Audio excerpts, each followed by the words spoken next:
Buenas tardes, tengan todas y todos ustedes. Nuevamente, pues, muchísimas gracias por compartir, por hacer posible este espacio que hemos titulado Voces y Libros. Una lectura, voces y libros.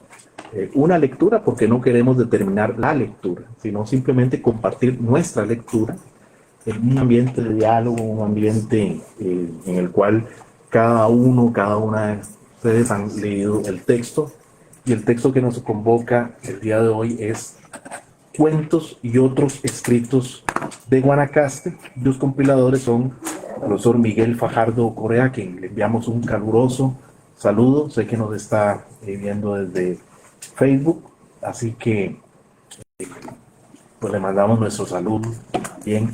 Y al escritor Santiago Porras Jiménez, lamentablemente fallecido, pero que deja un legado literario importante y una labor de compilación junto con el profesor Miguel Fajardo de una gran valía, con ese texto que ha sido coeditado entre la Universidad, la editorial de la Universidad Nacional y la editorial de la UNED. Y digo de gran valía porque yo creo que para nadie es un secreto que hablar, siempre cuando hablamos de literatura costarricense, manejamos siempre como criterios muy vallecentralistas. Nos olvidamos de que hay una literatura regional y que también la literatura del Valle Central es también una literatura regional, es una literatura de la región del Valle Central.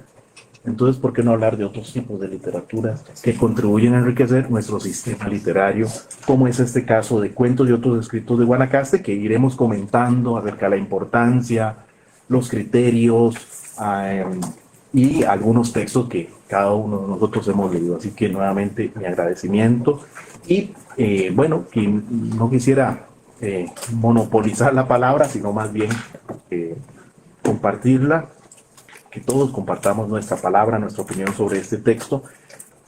Sí creo conveniente, al menos para iniciar, que hablemos acerca de cuál fue el procedimiento, digamos, para este texto. ¿Por qué surge este texto? ¿Cómo surge este proyecto? Y para ello contamos con la presidenta Liliana, quien está aquí con nosotros. Liliana, muchísimas gracias, Liliana, por compartir ya esos dos espacios. Ella es presidenta de la editorial de la Universidad Nacional. Liliana, si nos puedes contar un poco acerca de un poco el procedimiento en el cual se enmarca esta producción. Gracias, Mijail. Bueno, buenas tardes a todos por asistir, caras nuevas, muy complacidos desde la editorial. La otra vez escuché algunas voces que les gustaría de repente publicar un libro con la editorial cuando Mijail sea presidente, en 2 años. Bueno, entonces contarles de esta es una obra conmemorativa de los 200 años. Entonces, rescatando todo esto que Mijail dice de la producción que no es del área metropolitana. Esta se empezó a gestar casi 2 años antes y la coordinó Marianela Camacho, que fue con los autores que enviaban la producción. Ya cuando la teníamos, no salíamos con los tiempos de publicaciones, coeditamos con la UNED porque había una serie de libros conmemorativos. El de la editorial es en los días previos a la presentación del 25 de julio del año anterior, falleció uno de los autores. Y bueno, entonces la familia estaba pues muy alegre y conmovida de que toda esta obra que se entregó a los autores se diera a conocer. Y les ha gustado muchísimo. Entonces, bueno, una coedición en este caso con la UNED, ahí hicimos bueno, es un tema técnico, un contrato.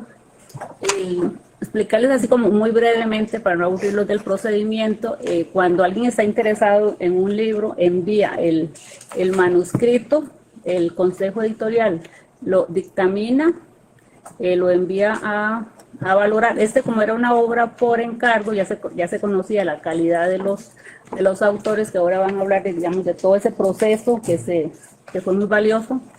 Y bueno, en realidad salió en muy poco tiempo, para que el 25 de julio tuviésemos toda la obra. Entonces, bueno, aquí también es motivarlos, ahora que ustedes están tan jóvenes, de ¿verdad? Pensar que algún día van a publicar un libro que puede ser de la tesis o de, no sé, de tantos temas que ustedes quieran y que es algo que es posible, hay que pensarlo, planificarlo y llevar un proceso muy riguroso. Estoy desde la editorial muy satisfecha con Mijail, que nos ha acompañado en este proceso, con algunos tesiarios para que la editorial les publique el libro. Pues bueno, están muy bien acompañados, es una excelente iniciativa, a mí me encanta porque es el entusiasmo que se transmite, es muy bueno para nosotros y pues compartir este momento.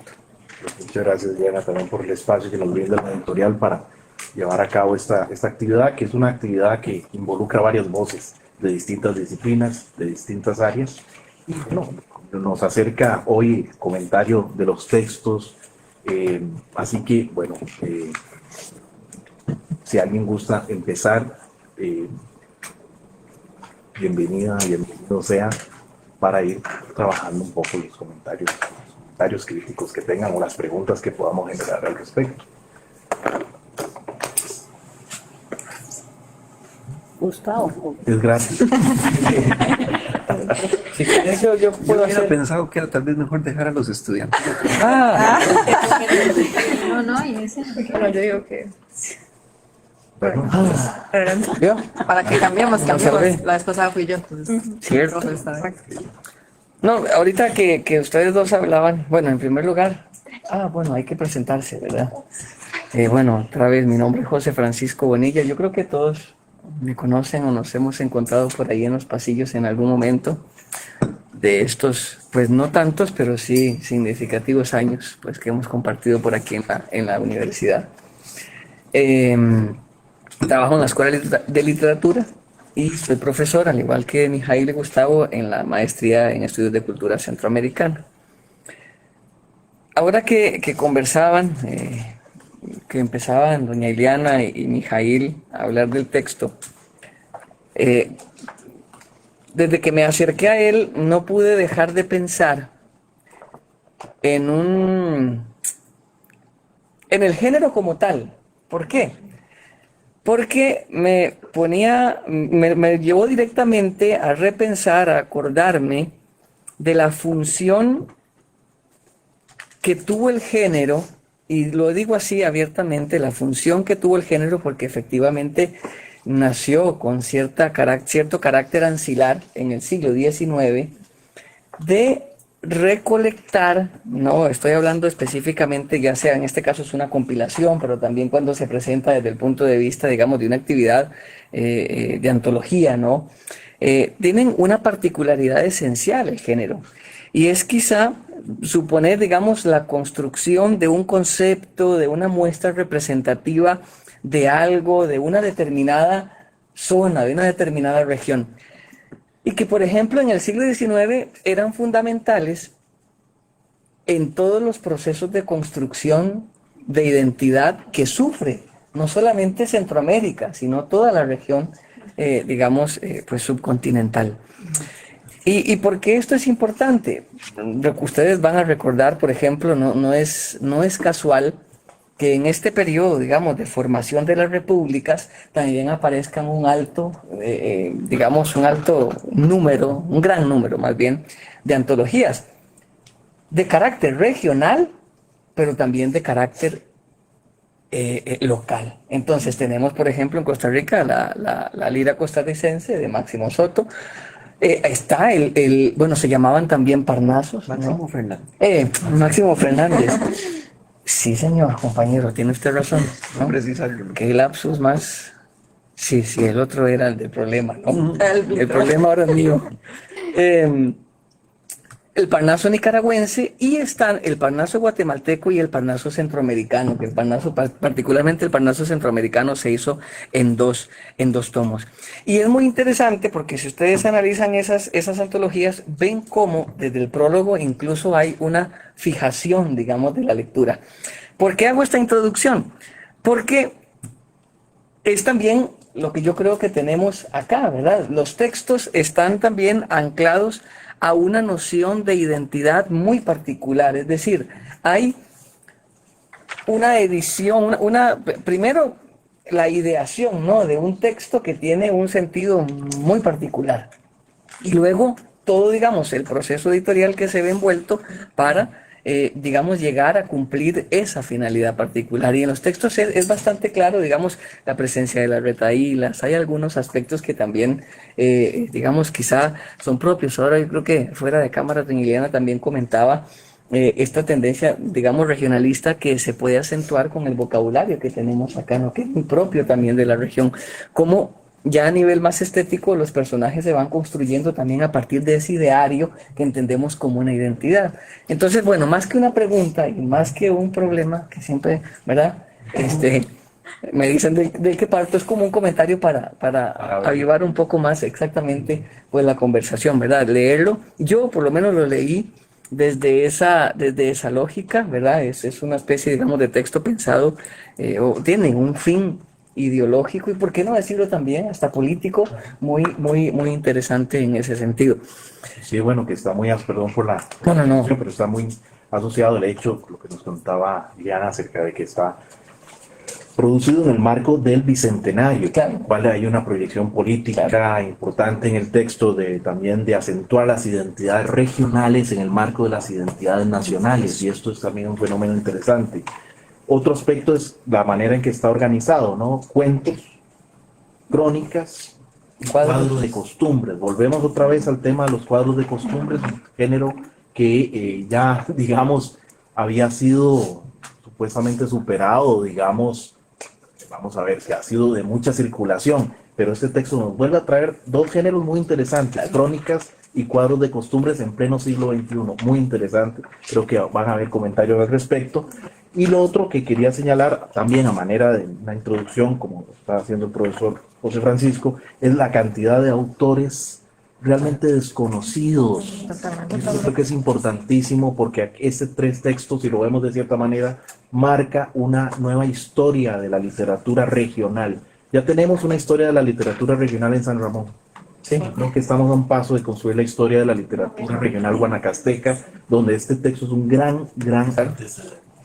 Bueno, así que con esto, no sé si alguien quiere comentar otro aspecto. Pues, no, en realidad nada más añadir que es una lástima que todos los autores ya estén fallecidos, ¿verdad? Porque sí, como lo dice precisamente en el prólogo, fue lo primero que yo leí en realidad, porque sí me gusta empezar por ahí. Y sí me resonó eso, y ahora escuchar que uno de los compiladores también ya falleció, es una lástima totalmente, porque es un libro extraordinario, me encantó. No tuve la oportunidad de leerme todos los cuentos o todos los textos como tal, pero los que tuve la oportunidad me gustó mucho. Es como ese acercamiento a una memoria, como un mosaico, ¿verdad? Podemos ver un mosaico de identidad colectiva, no sé si lo podemos llamar así, como idiosincrásica, como decía el profesor José. Gracias. Perdón. Gracias. Pero sí, no, nada más como añadir el comentario y, no sé, abrir el espacio. Bueno, yo quisiera comentar algo que a mí, la parte de los temas es lo que más me llama la atención. Y bueno, no sé si es que ya ahora el profe Mijail me está llevando muy por el camino historiográfico, pero yo ya veo historiografía a todo lado. Y una de las partes que más me gustó, que de hecho yo lo comenté con Dani, todo ese asunto de lo transarial, del movimiento, y a mí me encantó ver esa parte de Guanacaste, porque siempre lo pensamos como lo rural, allá, lo periférico, pero es muy curioso ver cómo se mueve, digamos, como entrada y como salida. Mucha gente va precisamente a Guanacaste porque hay fuentes de trabajo, o porque es donde nacieron, o bueno, muchos motivos, pero al mismo tiempo mucha gente se va a otras zonas. Entonces hay como, ¿verdad?, mucho esta parte de que vienen y van, y normalmente uno pensaría que la gente de Guanacaste tal vez solo se va, que es lo que vemos, porque bueno, desde el centro, digámoslo, desde la GAM, solo vemos la gente que viene, pero igual hay un montón de gente que también se está trasladando hacia allá. Esa parte me gustó muchísimo, como ese movimiento que hay. Porque cambia, perdón, la perspectiva de lo rural, ¿no? Exacto. Porque siempre vemos lo rural como algo estático, que donde solamente hay salida, pero no hay entrada. Este texto, creo que tenés mucha razón en el sentido que es un Guanacaste en movimiento, un Exacto. Guanacaste que habla de migraciones, emigraciones, personajes que se desplazan dentro del propio Guanacaste con distintas tensiones y particularidades. Sí, también otra cosa que, bueno, ya como muy aparte, que me llamó mucho la atención, que estaba justo comentándolo con los profesores de mitología, qué casualidad, los tengo a la par. Y bueno, cuando yo llevé el curso con el profe José también, creo que aparte del cuento que hay acá, donde se habla de todo ese asunto de la mitología indígena, que se menciona el rey Pavo, si no me equivoco, buscando, digamos, es una figura histórica, bueno, el historiador tal vez sepa más, pero es toda una figura histórica, bibliográfica, digamos, que existió, de verdad fue un monarca en la zona de Nicoya, y eso es muy interesante porque a pesar de, digamos, si no hubiera sido en este libro, posiblemente no me hubiera entrado de eso, y creo que solo me pasa con Viento en Contra, que es el libro, ¿verdad? En el que igual se habla como de, pero ese es en Talamanca, si no me equivoco, Sí, claro, ¿sí? Que es otro texto en el que igual se puede ver como toda esta parte indígena que normalmente no se llega a ver, porque bueno, tal vez no forma tanto parte del canon, no se le da tanta publicidad, digamos, a ese tipo de textos. Entonces, bueno, muy enriquecedor ver, aunque sea solo un cuento, pero ver que el cuento está presente. Y ya tal vez lo último, que fue una cosa muy particular que noté en varios cuentos, no recuerdo en cuáles concretamente, pero sí lo noté muy en concreto en dos, es esta idea de que se presentaba como lo moderno, por ejemplo, el tren, los métodos tecnológicos, pero desde la visión de los niños. Eran como los niños que andaban en tren por primera vez, o los niños que veían un poco como todo este mundo y toda esta tecnología. Entonces, bueno, la tecnología entendido como cualquier cosa que sea un avance. Pero muy curiosa esa perspectiva porque eran como 2 o 3 cuentos que yo en la segunda lo noté. Y yo decía, mira, es lo mismo que en el otro, es un niño el que lo está describiendo. Entonces tal vez un poco como esa idea de que, bueno, al final son las nuevas generaciones que van a continuar o que van a entrar como en este nuevo mundo en el que, bueno, estamos, ¿verdad? Que todo es tecnológico. Pero muy curioso, tal vez como esa parte, porque tendrá que sentarme bien a ver en cuáles fue que lo noté. Pero cuando iba como por el segundo o el tercer cuento, yo dije, esto es lo mismo. Entonces, ¿verdad? Habría como un tema ahí de fondo, ¿verdad? Y como esta sociedad que tiene, bueno, estos jóvenes que son los que notan esa diferencia, que tal vez ya sus padres lo ven en una edad más avanzada, pero ellos van a crecer en ese mundo. Entonces, como temas de fondo que se ven en varias partes del libro, cosa que uno pensaría que tal vez todos los cuentos, a pesar de que, bueno, comparten la región, de donde son los autores, todo este asunto, ni siquiera todos son en Guanacaste, no todos se describen que son en Guanacaste, ¿verdad? Pero, ¿verdad? Como hay ciertas cosas de fondo que se pueden ir como trazando a lo largo del texto. Esas son como algunas cositas interesantes. Yo soy Camila. Yo quería agregar de lo que decías vos, Pau. Hola, un gusto. Con el tema de las infancias, sí yo percibí, la verdad es que no, bueno, igual yo no, fue una selección de cuentos lo que pude tocar, pero sí percibí como que había cierto protagonismo de los niños en varios cuentos. Está muy interesante porque siento que esto no se aborda en la literatura, sino en literatura infantil. Entonces es bastante como curioso. Esto realmente yo no lo apunté, no iba a decir nada de esto, pero a mí bueno, creo que fueron como 2 cuentos que me dieron intriga por el tema del manejo del tema de la pobreza. Y hay un cuento, el de Triste de Navidad. Creo que hay otro que son como el abordaje de las carencias desde la perspectiva como de los niños. Hay uno que el narrador es un niño. Creo que es muy interesante porque como este acercamiento a la percepción del mundo desde la perspectiva de la infancia, pero desde una óptica un poco más seria, tal vez. Ya, bueno, mucha gente tal vez no se enfoca mucho como en el abordaje de la literatura infantil, que tal vez puede ser un poco más como complicado verlo desde un enfoque más como analítico, pero creo que aquí eso será como una buena oportunidad para como entrarle a esa parte. El tema de las infancias me resulta muy importante. Sí, se descentraliza como solo el discurso de los adultos. Exacto, sí. Luego, lo que sí quería decir, que sí tenía apuntado, era que yo, la verdad, bueno, cuando el profe se acordará, cuando profe Miguel, leyendo estos cuentos, yo no podía dejar de pensar en el Jaúl, por el tema del sometimiento a la naturaleza, la relación de la naturaleza con el ser humano. Y creo que creo que de todo lo que leí y de todas las temáticas que observé, es como lo que más me llama la atención y lo que más me gustaría como abordar todo este tema desde una perspectiva ecocrítica.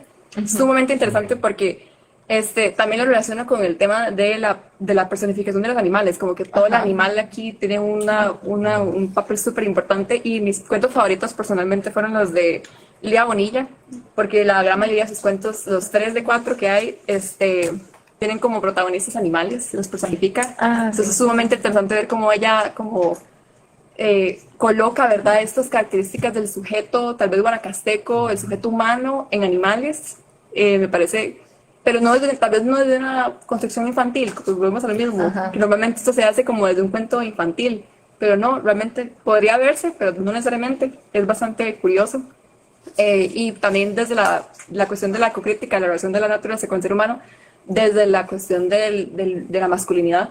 Y porque, por ejemplo, en el cuento del señor Lucas Montes, la exaltación de este personaje es parte mucho del derecho que es un domador y adestrador de caballos. Entonces, cómo somete a la naturaleza, ¿verdad? Todo este tema, creo que es un área que no desarrollamos mucho en literatura, la ecocrítica, pero tenemos demasiado de dónde, demasiado de dónde. Entonces, Interesante, permito, me llamó mucho la atención varios comentarios tuyos, Camila. Uno, que vos siempre te ha gustado la literatura infantil, digamos, recuerdo en literatura sí.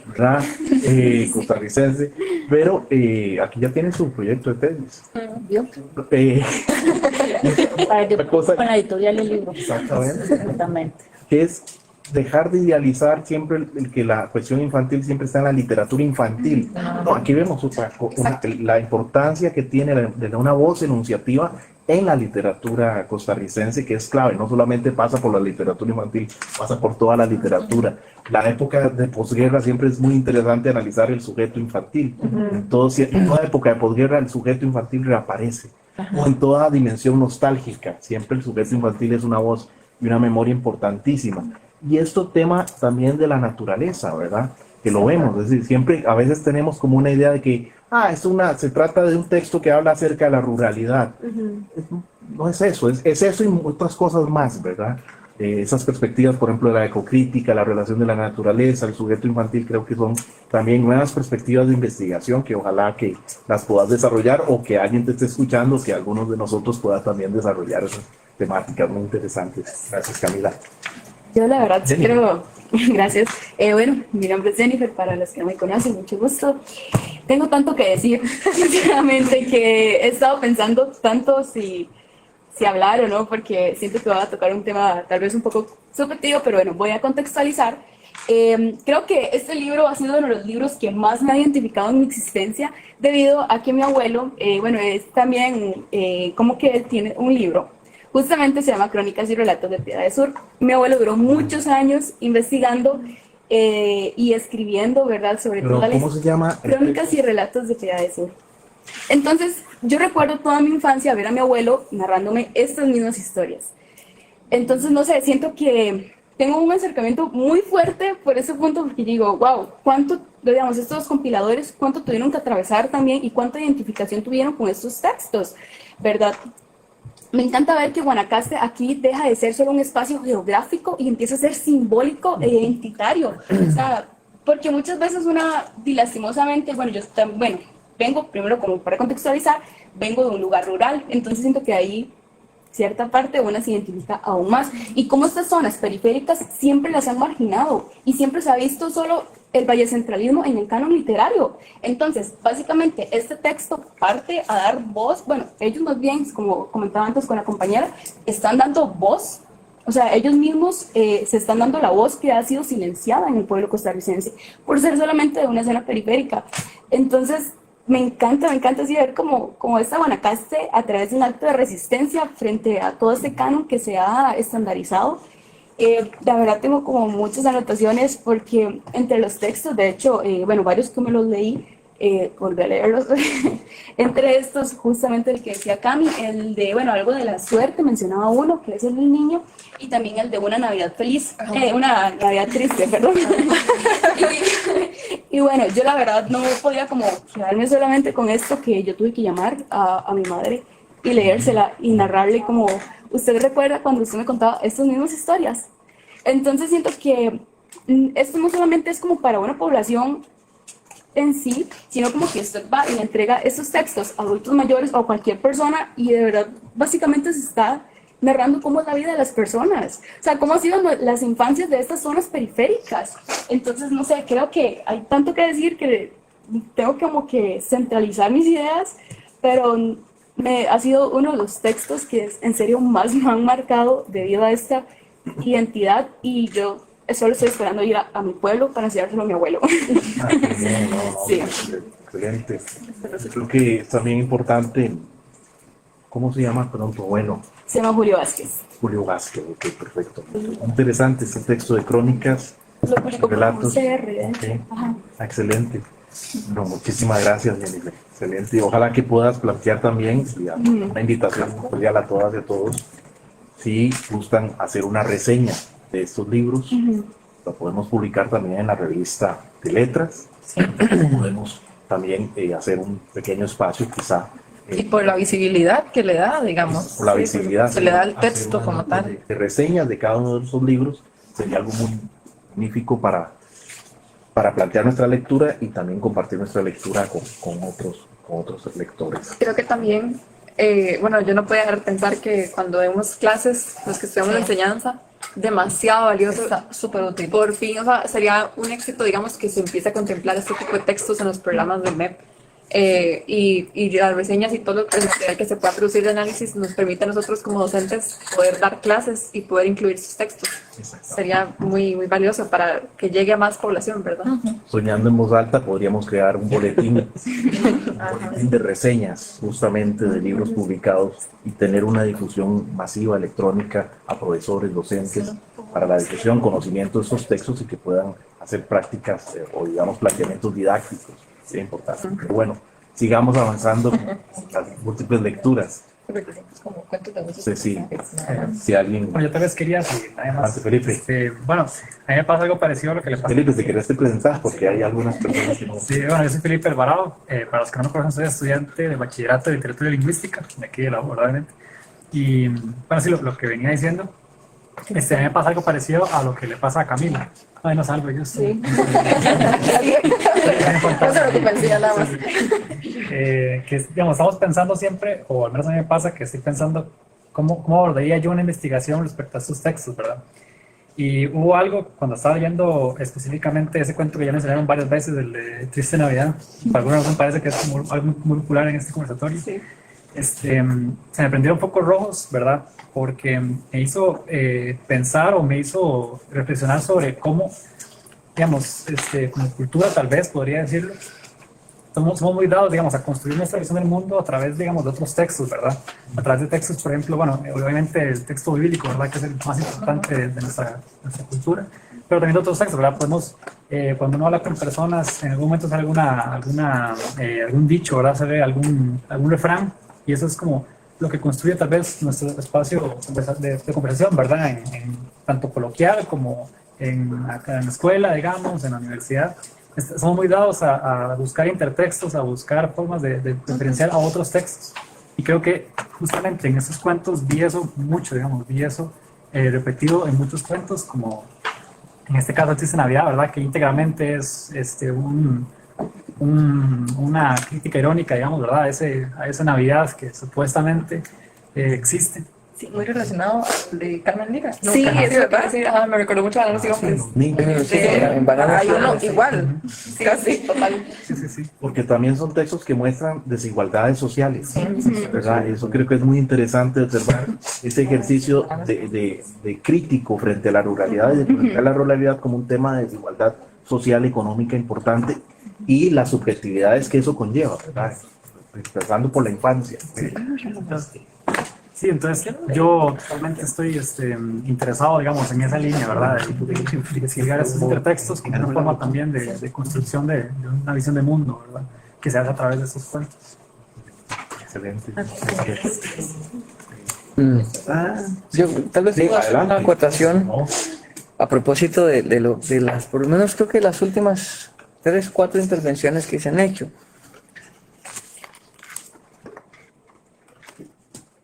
Vamos a ver, ya partimos, o bueno, un poco de mi comentario inicial tenía que ver con la función, ¿no? Quizá ideológica que tiene la forma, pero también hay, a propósito de lo que planteaba Jennifer hace un ratito, y yo creo que los aspectos puntuales que se han venido señalando tienen que ver precisamente con una apropiación de, como hemos visto en este caso, digamos, de varios géneros podríamos decir unos más canónicos que otros y que siempre han sido definidos desde una perspectiva.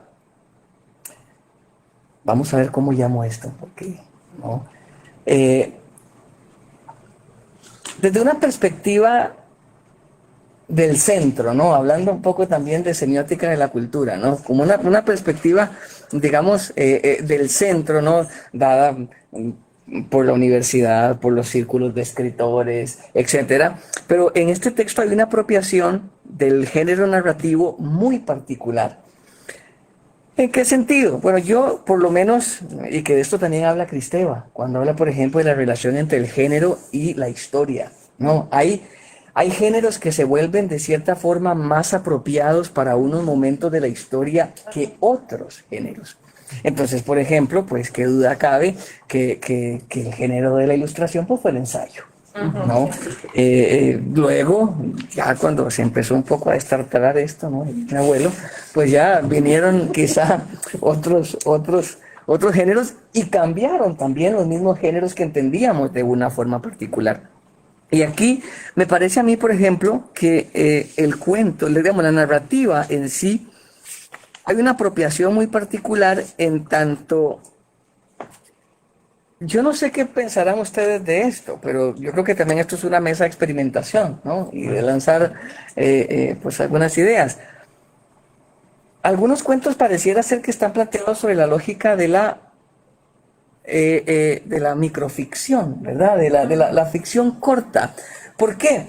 Porque hay, digámoslo así, una narrativa que condensa profundamente los acontecimientos. Y esa condensación particular no desmerita la narración. No quedas con lagunas, sino al final del texto, al final de la lectura, quedamos con una idea completa. Porque, por ejemplo, ahorita ya lo mencionaron, pero yo pensaba en el Cimarrón Negro, por ejemplo.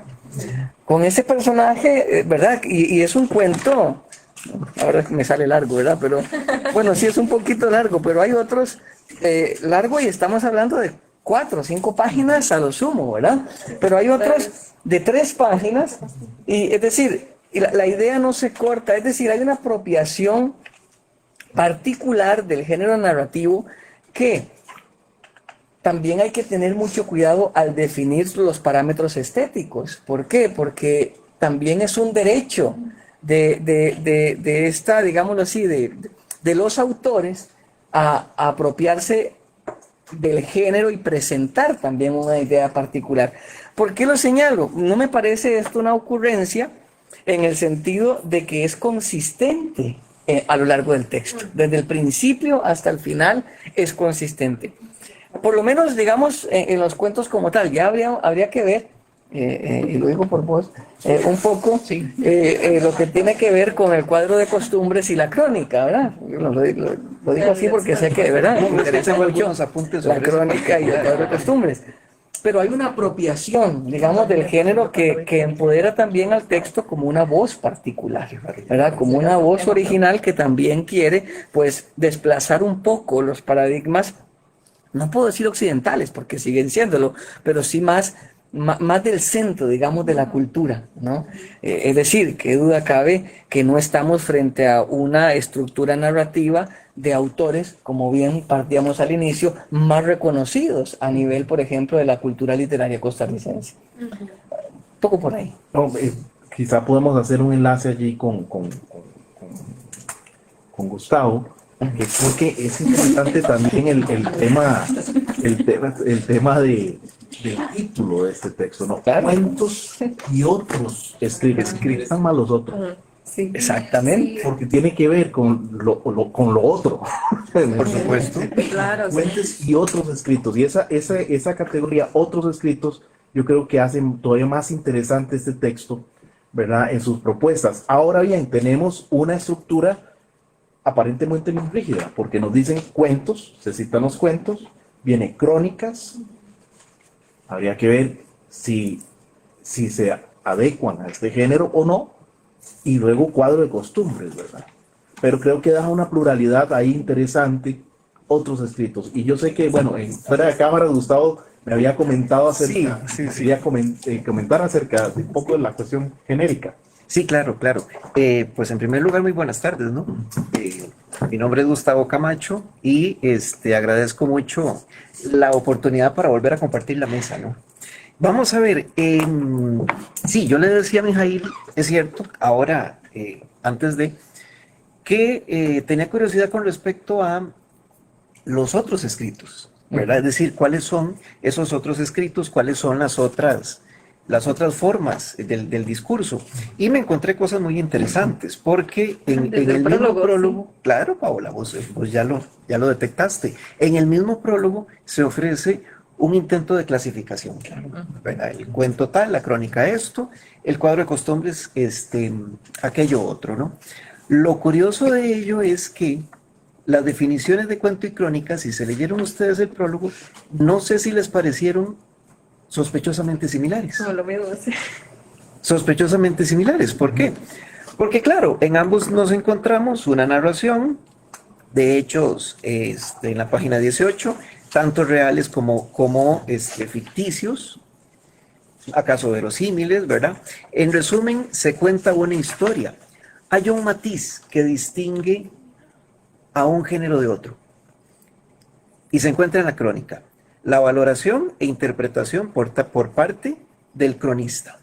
El cronista, entonces, desde esta perspectiva es vamos a ver, desde esta perspectiva el narrador de la crónica valora las propias situaciones que se encuentran, ¿no? Las propias situaciones que describe, ¿verdad? Claro, por supuesto.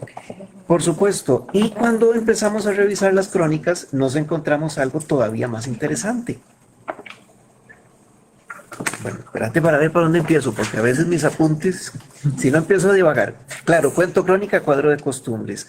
Hay entonces, compañeras, compañeros, una cercanía, me parece, de conceptos que hacen un tanto difusa. Vamos a ver, que vuelven un poco difusa la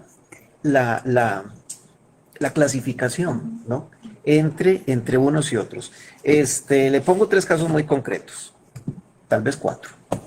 Vamos a ver, el primero. Bueno, nos encontramos algunas crónicas que tratan sobre tipos, personajes históricos que en algún momento aparecen dentro de los libros de historia, ¿no? Ajá.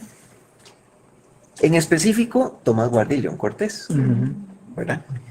No vamos a explicar cuál es cuál, porque yo creo que eso sería ocioso, ¿no?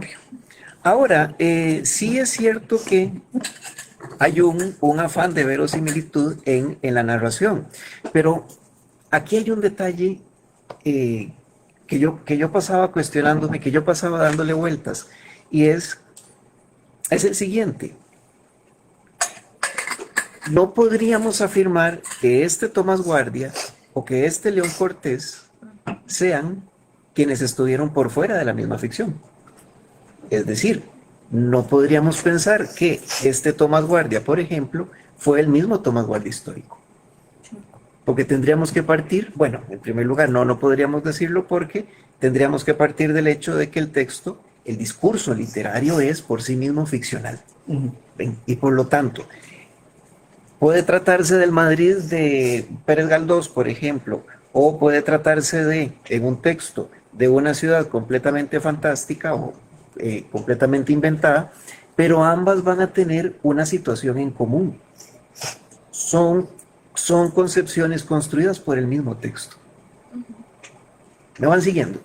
Sí, incluso cuando es como un autor que se hace como personaje, no es el mismo. Una cosa es el personaje y otra es el autor. Y otra cosa es el autor. Ese es el segundo ejemplo. A mí me llamaron muchísimo la atención, disfruté muchísimo leer a María Leal de Noguera, y un caso que, Paola, vos decías, o que puede servir para ejemplificar lo que vos decías, es Mi caballo Rosillo. Porque tenemos, claro, el personaje de una maestra rural, Qué bien la maestra. de nombre María Leal de Noguera, ¿verdad? Que el nombre de su esposo es el nombre del propio esposo de María Leal. Lo que pasa es que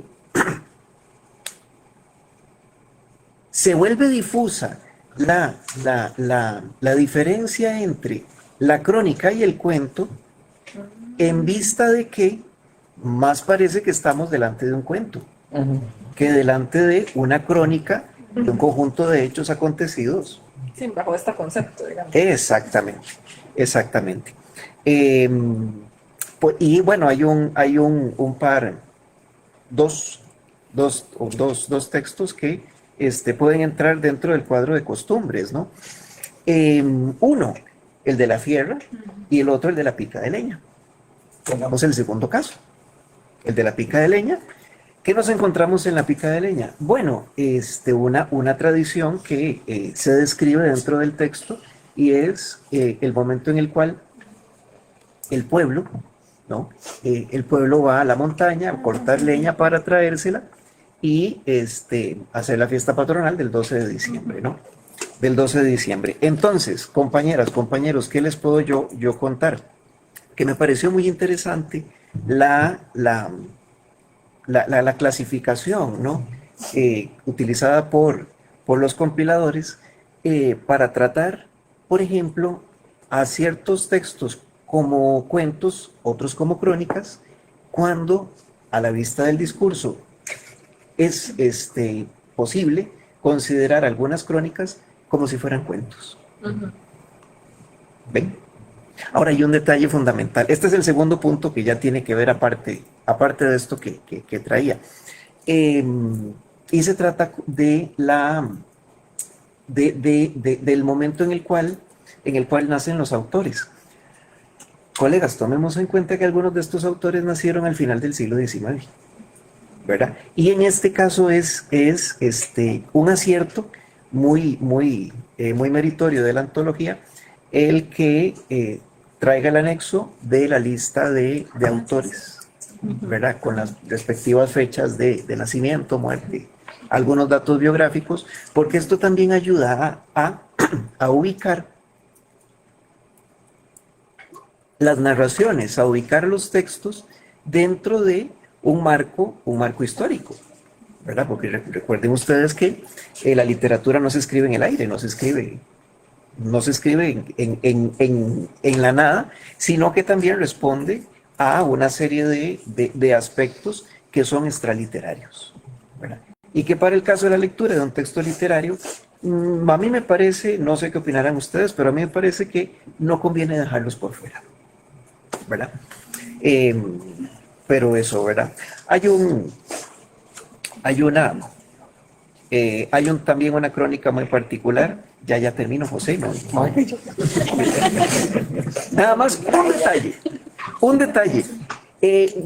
Me sorprendió muchísimo porque también lo disfruté montones. Leer una leyenda. Así, claro. Escondida dentro de las crónicas, ¿verdad? Pero me encantó porque da cuenta un poco también de aquello que el pueblo cuenta, ¿verdad? De aquello que el pueblo cuenta, que es una de las características que yo creo que aparecen en prácticamente todas las páginas del libro, ¿no? Encontrarnos aquello que el pueblo cuenta es rescatar la voz exactamente, rescatar la voz del pueblo. Y me parece a mí, yo creo, una de los objetivos, de las líneas que pudo haber guiado a ambos compiladores al rescatar textos que no circulan. Eso. Al rescatar textos que o estaban olvidados o incluso textos que no habían sido publicados. No sé si se fijaron en el detalle, pero no.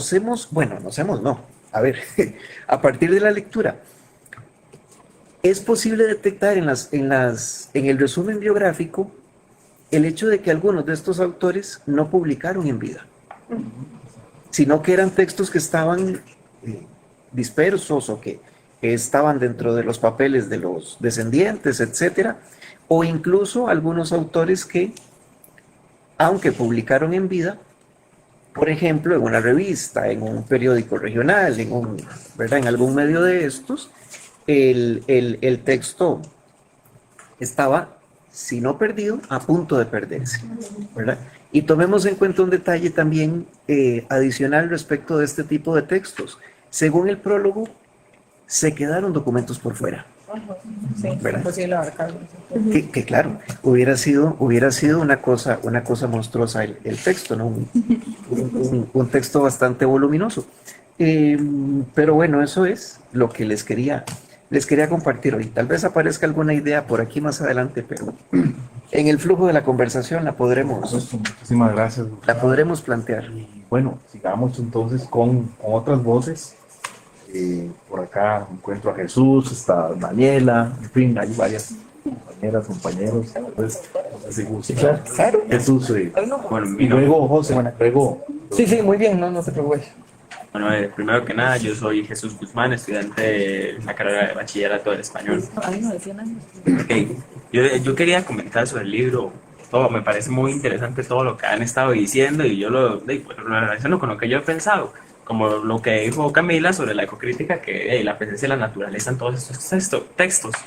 Se construye la historia, la narrativa, se construye a través de estos, pero también me interesa mucho el impacto sentimental que siempre tienen, porque es interesante, siento yo, que todos los autores son guanacastecos, pero no todos comparten una misma perspectiva sobre su realidad. Se presentan polémicas sobre las bananeras, ese problema amoroso que hay entre los personajes, el problema de la cultura, las costumbres navideñas, que ya le estaba mencionando mucho a lo largo de todo eso. Incluso algunos autores, recuerdo, creo que era El río de la vida, que el autor nos transporta a China y empieza a explicar todo esto a través de la cultura china y todo esto que es el camino de la vida. Entonces no todos comparten la misma perspectiva para ser autores de este carácter más regionalista, siento yo, lo cual es muy interesante porque hace que la construcción cultural y ideológica sea más compleja de lo que se esperaría de esta época, porque no todos escriben como bajo la misma estructura. Era lo que se acostumbraba en estas fechas por décadas, que está el profesor Mijail, lo hemos estado viendo, ¿verdad? La literatura costarricense, que cada década es algo distinto, se maneja algo diferente, pero estos autores son muy dispersos. Siento yo que tal vez es porque no son conocidos, porque no formaban parte como de ese canon, pero eso les daba más libertad expresiva también. Lo que es la humanización de algunos animales, porque varias de las narrativas se desarrollan por medio de animales y no de personas. Entonces, como este mundo natural lo relaciono también con lo que decía mi mamá es puntarenense, y dice que antes las personas realmente se expresaban como lo expresan en el libro. Entonces no es un vocabulario culto, sino más bien cultural, menos centralista, por decirlo así, menos culto dirían, pero es irónico. Pero también siento que sería interesante por parte de la editorial, porque esto es una compilación de textos ya de hace bastante tiempo, cómo construir la identidad guanacasteca, la cultura de los mismos, al compararla con literatura contemporánea de la misma región. Entonces, siento que al momento de contrastarlo nos permitiría ver los cambios y incluso qué cambios pueden generarse a futuro. Yo siento que la literatura es no solo un medio de transporte al pasado, sino también al futuro. Por medio de ella podemos esperar qué puede pasar, igual que a través del contexto, porque así va a seguir avanzando todo. Pero me interesó todo esto y más importante todavía los documentos excluidos. No sé qué habrá hecho la editorial, ¿verdad? Para excluirlos, tal vez la calidad, el desgaste, no sé. Pero seguramente también venían perspectivas completamente distintas, incluso entre otras regiones del país. Eso de momento es lo que yo quería compartir. Muchísimas gracias, Jesús, porque creo que también propones otra perspectiva, que es el estudio también de los afectos, la afectividad, porque tenemos siempre una noción a veces muy estática de lo regional. Bueno, es un afecto sobre la tierra. Vamos a ver, eso no nos dice nada. Sí, creo que tocas un tema muy sensible, digamos, de cómo hay un autor muy, tal vez, Rancière, que habla acerca del asunto del reparto de lo sensible. Y aquí podemos observar justamente cómo hay diferentes afectividades, repartos de lo sensible en un contexto rural, que sería muy interesante también de analizar. Le doy la palabra también a Marcelo, investiga. Bueno, Marcelo se va a presentar por sí mismo, así que adelante, Marcelo. Bueno, buenas tardes. Soy Marcelo, mucho gusto. Varias cosas que yo había apuntado como que se han mencionado de una u otra manera, entonces voy a hacer como un recuento desde mi perspectiva nada más. Que lo que más me interesa a mí en términos investigativos es como lo cultural, ¿no? Y hay un autor que él era ecuatoriano, pero hizo se desarrolló intelectualmente en México, que era Bolívar Echeverría, que hizo una propuesta de la modernidad de lo barroco. Y en esa propuesta Bolívar Echeverría demostraba un poco, digamos, desde una perspectiva histórico-filosófica, la importancia de las particularidades del barroco en América Latina, diferenciado del barroco europeo, y cómo esa modernidad de lo barroco implicó una experiencia particular latinoamericana de diferentes fenómenos históricos, económicos, sociales y culturales, ¿verdad? Uno de ellos, por ejemplo, solamente para dar una referencia, podría ser el sincretismo. Es cierto que en Costa Rica no tenemos una expresión clara de lo barroco, digamos, en la arquitectura o en la religiosidad, como sí lo hay en países como Perú o México, ¿no? Pero sí hay, digamos, unos resquicios de esa mixtura en la perspectiva de lo que significa una región como Guanacaste para Costa Rica. No sé si ustedes lo tenían claro, pero digamos, lo que conocemos como conquista española, en el caso de Costa Rica, se da de entrada por la periferia, digamos, de lo que es la costa de la península de Nicoya, ¿verdad? Es decir, los conquistadores que venían de esta destrucción del México Tenochtitlan van bajando de Guatemala a El Salvador, Nicaragua, y en Costa Rica entran por el Pacífico. Y Guanacaste es un centro medular, digamos, de ese sincretismo y de ese mestizaje costarricense, ¿verdad? Las primeras poblaciones afrocostarricenses que llegaron en condición de esclavitud estuvieron asentadas en Guanacaste. Tenemos presencia chorotega y de otros grupos étnicos en Guanacaste, tenemos presencia española. Nicoya fue un punto medular en el cual existieron reducciones. Las reducciones fueron una forma de administración semiesclava colonial, ¿verdad? Entonces, como que Guanacaste es un punto medular, un caldero fundamental cultural, me parece a mí, y posteriormente en la construcción del Estado-Nación costarricense, como que hay cosas o hay elementos de los que se apropia la fundación de la identidad nacional, pero hay otros que invisibiliza o del todo desaparece del radar, ¿no? Entonces a mí me parece que el libro es fundamental en cuanto a como que te permite una amplitud en el acercamiento cultural sobre Guanacaste, una profundidad sobre ese conocimiento cultural de Guanacaste, y te permite también reivindicar elementos propios de esa relación entre identidad regional y identidad nacional que son fundamentales y que nosotros desconocemos, digamos, particularmente en nuestra contemporaneidad, ¿verdad? Porque me parece muy importante eso que mencionabas sobre la perspectiva de las temporalidades. Antes de estar leyendo este libro, resulta que estaba leyendo otro libro de cuentos casualmente. Bueno, leyendo un montón de cosas, otras que van a medio palo, otras que termino rápido y en esa diferencia de tiempos. Estaba leyendo o estoy leyendo un libro que se llama Cuentos de Barro de Salarrué. Y no lo he terminado porque entonces apareció Mijail y me dijo, tome, no lo termine, éntrale esto, ¿no? Mañana le da al otro. Ajá. Entonces, pero fue fundamental como esa experiencia previa porque en ese libro de cuentos de Salarrué hay una característica muy interesante que es la expresión oral, ¿verdad? Las palabras que utiliza Salarrué son salvadoreñas propias de principios del siglo XX y hay elementos como que tenés que leer muy despacio para entender esa narrativa en ese léxico particular, ¿verdad? Sí cuesta entenderlo. Y sí, cuesta entenderlo y aquí hay algunos cuentos, algunos, no todos, que retoman como esa forma de expresión particular.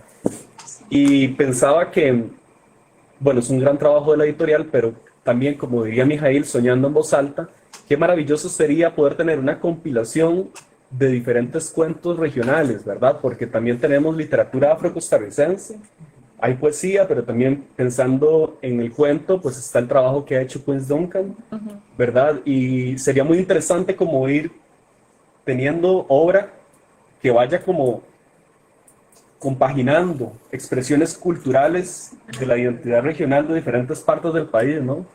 Y bueno, para terminar, hablábamos como de la expresión, ¿verdad?, de la desigualdad y como estas problemáticas sociales en la literatura y en los cuentos del libro. Y yo pensaba como que hay una expresión como que no solamente de desigualdad, sino también de las dinámicas de despojo, ¿verdad?, de la acumulación por desposesión, diría David Harvey, ¿verdad?, geógrafo marxista, o también Rosa Luxemburgo, ¿no? Y hay un cuento que me gustó mucho que se llama Movimientos de Luna, que es un relato, digamos, en primera persona, de un diálogo, ¿verdad?, de cómo está el tiempo, ¿verdad? En la perspectiva judeocristiana se habla del signo de los tiempos, ¿no? Entonces hay un diálogo como entre una persona con su padre que es, bueno, lloverá o no lloverá, y en ese diálogo sobre llover o no llover, él describe una situación de despojo particular que a mí me hizo querer como traer acá a la conversación un poco de lo que sucede actualmente en Guanacaste, ¿verdad? Son diferentes formas de despojo, la que vemos, digamos, en el cuento y la que vemos en la contemporaneidad a partir de la gentrificación y como esta inversión inmobiliaria masiva. Pero sería muy interesante como poder entender esos tiempos ya de una perspectiva crítico-social, ¿no? Sí, eso es un poco lo que quería mencionar. Interesante, bueno, no puedo dejar de sumarme al comentario de Marcelo en el sentido de que si hay algo que podemos ver en las literaturas llamadas regionales, es justamente la capacidad que tienen para detectar ciertas contemporaneidades sociales. Es decir, nos hemos abocado mucho al estudio de la llamada literatura del GAM, de la literatura del Valle Central, y no estamos viendo que los fenómenos sociales más interesantes están sucediendo en las periferias o en las llamadas periferias.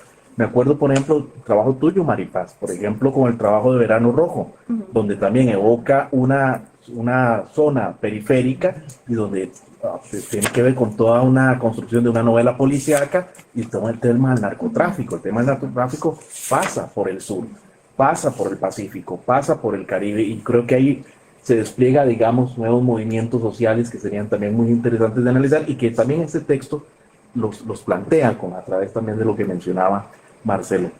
Doy la palabra a Raquel. Bienvenida, Raquel. Muchas gracias por estar acá en la segunda actividad. No, muchas gracias a usted y también, pues, bueno, mi nombre es Raquel, mucho gusto a los que no conozco. Bueno, yo soy estudiante de la maestría también de Estudios de Cultura Centroamericana. A mí me llamó un poco la atención algunos de los comentarios, pero entonces voy a como acotar un poco más a esos comentarios. A mí me parece importante como considerar cómo se define la literatura guanacasteca, ¿verdad? Porque aquí pareciera que es por nacimiento, ¿verdad? Por ser guanacasteco, no por la temática o por los géneros, ¿verdad? Porque ya lo decía acá el compañero Jesús que hay diferentes perspectivas, ¿verdad? No es solamente entonces por una temática o una modalidad, aunque sí hay algunas que se repiten y demás. Entonces, también sobre lo que él decía de este cuento que nos transporta a China, sí es curioso porque, digamos, es un cuento que nos transporta a una región de Asia, ¿verdad? Y que pareciera como que se va a desligar de lo regional o de lo costarricense, de lo cultural costarricense y demás, pero sigue manteniendo un enfoque tal vez en los valores y en las creencias, porque sí, o sea, termina siendo un cuento didáctico sobre el bien y el mal, y cuando se castiga lo malo, ¿verdad? Al final son dos caminos que se bifurcan entre el bien y el mal. Entonces sigue como ahí confluyen, ¿verdad? Las creencias de Costa Rica y de Centroamérica, ¿verdad? En general. También bueno, yo lo que hice cuando empecé a leer pues esta antología es empezar a seleccionar los nombres que me llamaban la atención, ¿verdad? Y yo siempre como que le doy prioridad a los cuentos que son tal vez como de temática fantástica o ¿verdad? Porque me gusta mucho el género. Entonces, el del fantasma de los llanos fue el que, ¿verdad?, captó mi atención. Y ya lo comentaban algunas sobre la parte ecocrítica en ese texto, además de ser un texto que, bueno, refiere a una leyenda, ¿verdad? Y que al mismo tiempo podríamos como categorizar como de realismo mágico o fantástico, también hay una personificación del llano, ¿verdad? Y hay una monstrificación del llano. También hay una relación entre la naturaleza, ¿verdad? Del hombre con la naturaleza, del llanero, el sabanero y los campesinos con ese llano.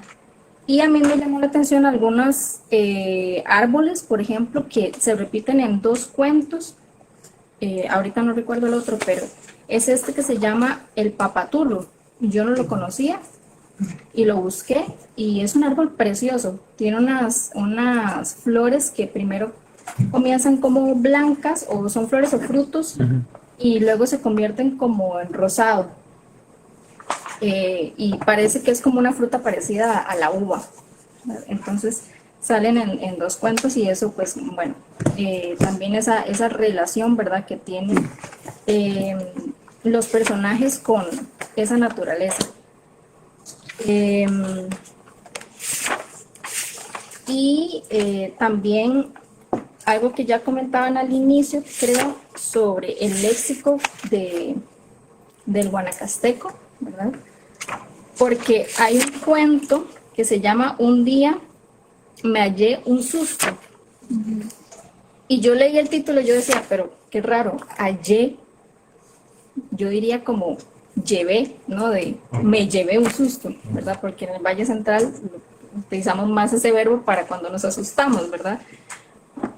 Pero luego me di cuenta que no era que se llevó un susto, sino que se encontró con un susto, porque el personaje se encuentra un billete de, no sé, como de 50 céntimos, que para ese momento era un billete muy grande. Entonces, esas como diferencias dialectales, ¿verdad?, que también hay entre el Valle Central y Guanacaste, son cosas que me llamaron la atención.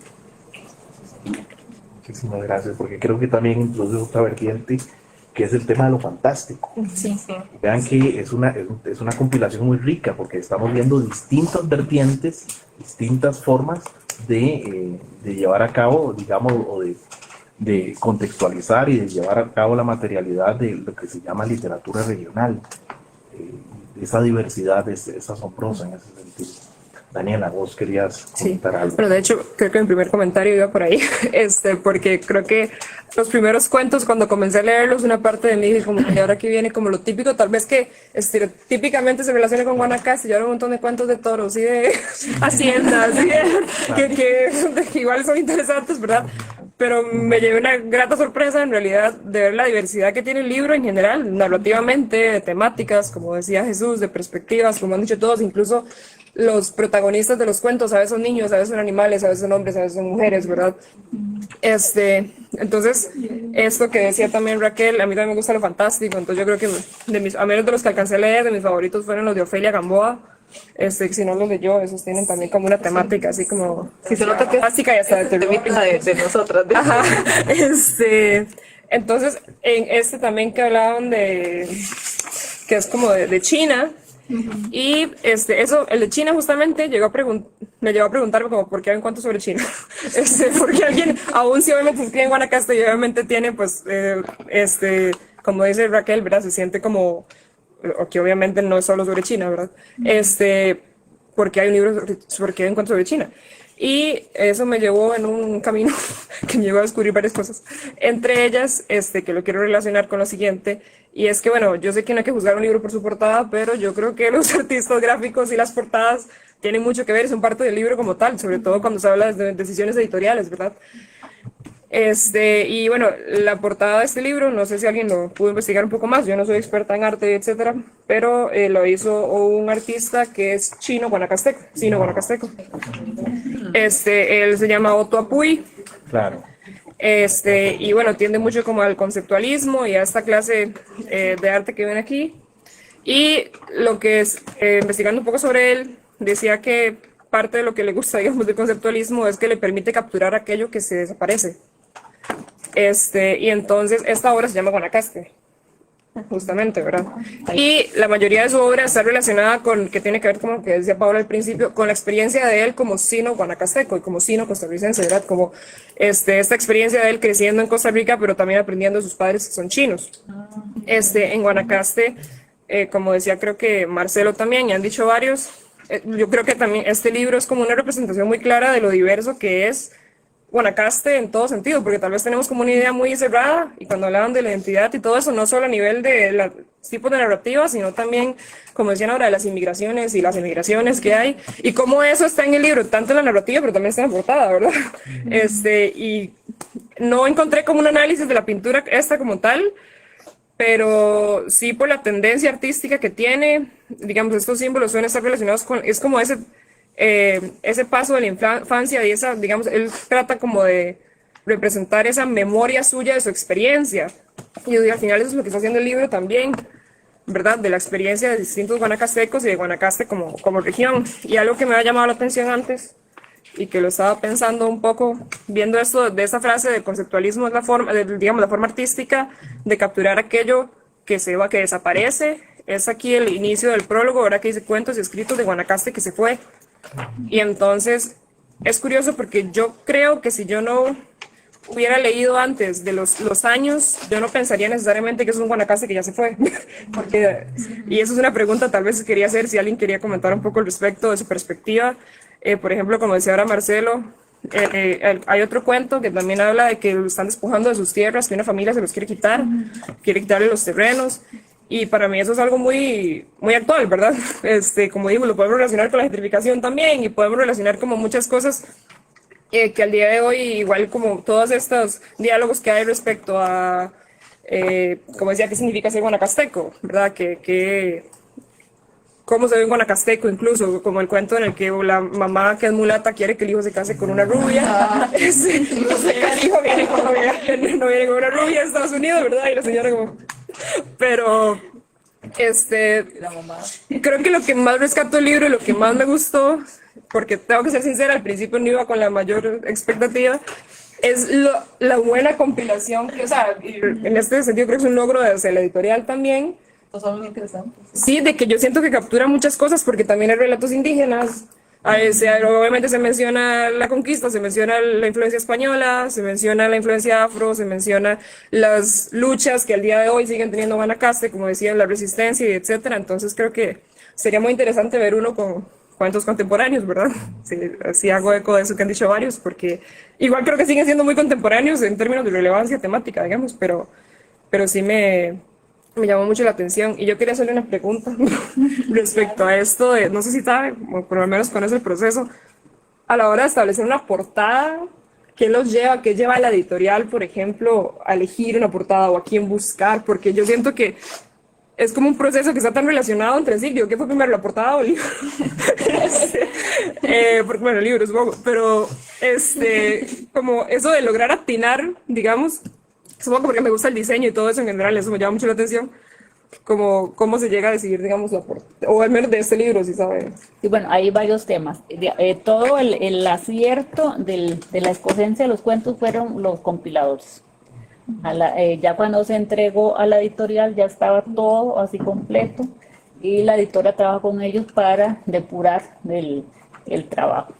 En las portadas, bueno, aquí les voy a hacer un anuncio. El otro año vamos a estrenar en todas las colecciones van a tener un diseño de portadas que son uniformes. Esas se inauguran para el 50 aniversario. En esto, bueno, trabajan con la editora, es un acuerdo, usualmente los autores ya llegan con la propuesta.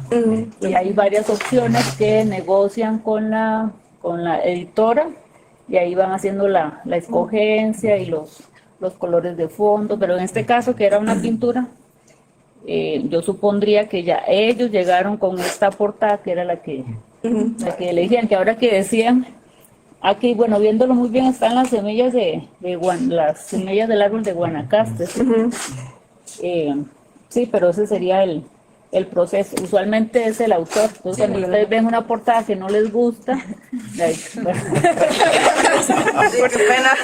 te fue que la editorial les impuso esa portada. Todavía en ese diseño de colecciones que son 10 aprobadas para iniciar el otro año, lo que se estandariza es el formato de las letras y la tipografía, pero ya lo que va ahí, eso también lo negocian más con los autores. Sí, se le da esa libertad al autor, digamos, de proponer. Que esa, digamos, en este caso que es Marianela, ellas son muy respetuosas del proceso, o sea, si un libro llega bien, va a quedar mejor. Si un libro llega medio bien, hacen una intervención que es a nivel de corrección de estilo, pero ustedes que tienen ese oficio saben que no se puede como interferir con el estilo de la persona. Entonces, pero esto, digamos, lo que ustedes ven acá, que decían, bueno, que todos estén muertos, claro, porque eso era un criterio de elección que se respetaba. Bueno, que se me diga, no. Luego de las fechas también era que estaba, digamos, sale mucho todo esto patriarcal porque son 3 mujeres, pero es que bueno, en Guanacaste su cultura es más en esa es la cultura que se reconoce más, bueno, en esta época más el valor de la escritura de los hombres. Sí, eso fue lo que mencionaron, que es por eso, ya están, los autores llegaron con esta propuesta. Interesante, Daniela, la relación que haces con la portada, con el texto, y que aporta también a ver en ese texto una memoria de la interculturalidad en todos los sentidos. Más movimiento, sí. En todas las temporalidades y movimientos. Indira, opinión al respecto. Irina. María Fernanda. De repente yo creo que yo me siento como muy joven a nivel académico. Todos ustedes, porque sí, bueno, yo estoy en segundo año apenas, ¿verdad? Y en realidad me ha encantado mucho por el asunto de la lingüística, no tanto por la literatura, pero estoy muy feliz de estar aquí. Sí, yo tal vez con más clases del profe Mijael. Y bueno, el hecho de que estés familiarizada con la lingüística, no, al contrario, enriquece. Mi comentario va muy por ahí. Enriquece muchísimo, así que bienvenida, Irina. Gracias. Bueno, yo no, evidentemente tampoco los leí todos, pero me centré principalmente en Ángel Vargas Centeno. Él tiene 3 textos y de hecho creo que Paola fueron los que comentaron antes del asunto de las infancias. Están hablando de que esta cuestión de la perspectiva como de algo más duro, ¿verdad? Desde las infancias creo que era este, el de un día me dio un susto, creo que era ese el que usted mencionaba, ¿verdad? Que es como, tal vez, ¿verdad? Que es como esta cuestión de, o sea, él menciona hasta la revolución de los Tinoco, ¿verdad? Pero es un niño, entonces es muy interesante. Pero digamos, yo quería mencionar nada más el asunto del título, del primer cuento que está aquí, que es una mujer guanacasteca, ¿verdad? A mí me llama mucho la atención que hayan escogido un artículo indefinido, ¿verdad? O sea, eso a mí me suena a que no es la mujer, ¿verdad? Sino que es una mujer, es decir, puede ser cualquier mujer, ¿verdad? Y cuando uno va leyendo el texto, pues uno se da cuenta, ¿verdad? Que hay como ciertos rasgos, ciertas características que se comparten, ¿verdad? Y que uno quizá, bueno, yo no soy de Guanacaste, yo soy de Esparza, pero que yo creo que eso es algo muy valioso en la literatura, ¿verdad? Y tal vez algún profesor me podrá regañar, pero yo sí creo que el identificarse, ¿verdad? Y el crear como estos enlaces es lo más valioso, ¿verdad? Yo desde una visión de cero como académica. Pero era eso, y también mencionar el asunto de la naturaleza en la carreta, que es el segundo cuento que está ahí. A mí me gustó mucho como, digamos, como este asunto de primero la personificación de la naturaleza, ¿verdad? Y segundo, el asunto que es como una especie de premonición de la muerte, ¿verdad? Que es en la página 65, casualmente, que, bueno, primero la conversación que tienen los bollos me parece súper graciosa, ¿verdad? Bueno, no graciosa, pero me hace mucha gracia, ¿verdad? O sea, que esté ahí.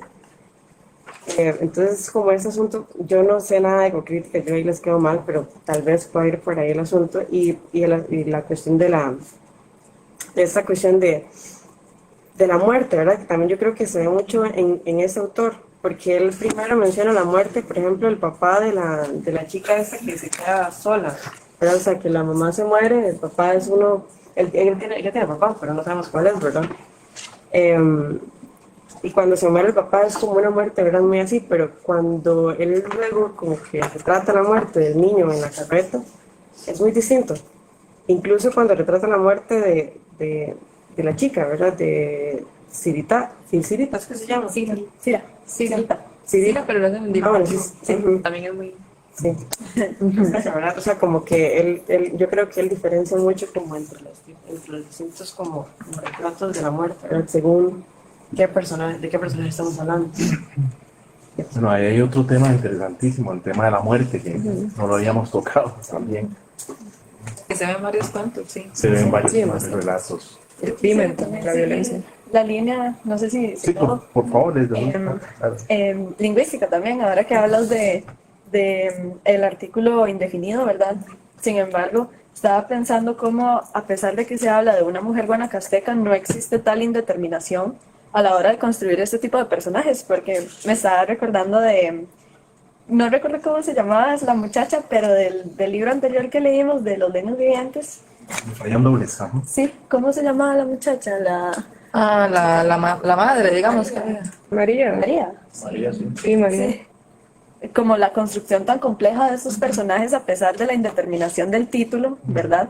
O de algunos de estos títulos, siempre nos brindan este tipo, tal vez como podríamos hablar de no sé si prototipos, ¿verdad? Porque son muchos, son diversos, son cada uno una representación de una historia distinta que tal vez no vemos en otras narrativas. Por ejemplo, estaba pensando en Estefanía, ¿verdad? Estefanía R, de Carmen Lira, Estefanía, cómo se nos muestra una historia, pero la chica no tiene nombre, digamos, lo único que se ve es lo que se escribió de ellas, y aquí tenemos tal vez la oportunidad de ver historias a través de personajes creados, que tal vez, no sé, nos dan esta línea, como hablábamos, de diferentes identidades, identificaciones, representaciones, que sí están bastante determinadas en ese sentido, que nos dejan ver todas estas, como decía yo al principio, todo este mosaico con tal, ¿cómo se puede decir?